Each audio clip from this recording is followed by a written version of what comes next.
Sir, RSS से registration की बात करना, कागज मांगना, आपको नहीं लगता कि आरएसएस से ऐसी बात करना आग से खेलने जैसा है? आग से खेलना? आरएसएस से सवाल पूछना आग से खेलना है?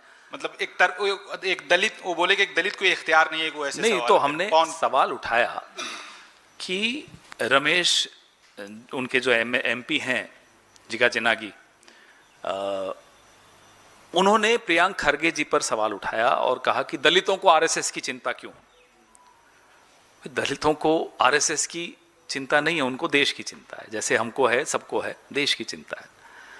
और ये इस सवाल में आरएसएस की असली मानसिकता सबके सामने आ गई। ये नारा क्या देते हैं आपको तो मालूम है, ये नारा एक कुआं, एक मंदिर, एक शमशान। असली में क्या मानसिकता है कि दलित कैसे सवाल, इनको दिक्कत और दुख इस बात का है, परेशानी इस बात की है कि एक दलित पढ़ लिख कर, टाई वाई पहनकर, अच्छे पद पर बैठकर, अपनी काबिलियत से पढ़ लिख कर आगे आया और सीधा सर ऊपर करके आरएसएस से सवाल पूछ रहा है। इनको दिक्कत इस बात की है। फिर उन्होंने ये भी कहा, इस सांसद ने, कि जो आरएसएस से सवाल पूछता है वो मिट जाता है, खत्म हो जाता है। बहुत ईमानदार आदमी है। हम तो 1948 में बापू की हत्या के बारे में सवाल पूछते ही आरएसएस से।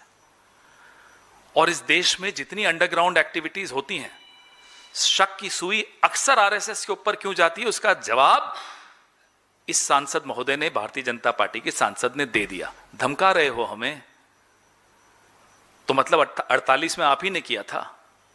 मतलब कांग्रेस मुक्त भारत का मतलब यही है कि जो आरएसएस से सवाल पूछेगा वो खत्म हो जाएगा या मार दिया जाएगा, मर्डर हो जाएगा। क्या चाहते हो आप? आपने कहा आग से खेलने की बात, तो आग से खेलना हमें बड़ा पसंद है, हम आग से खेलेंगे।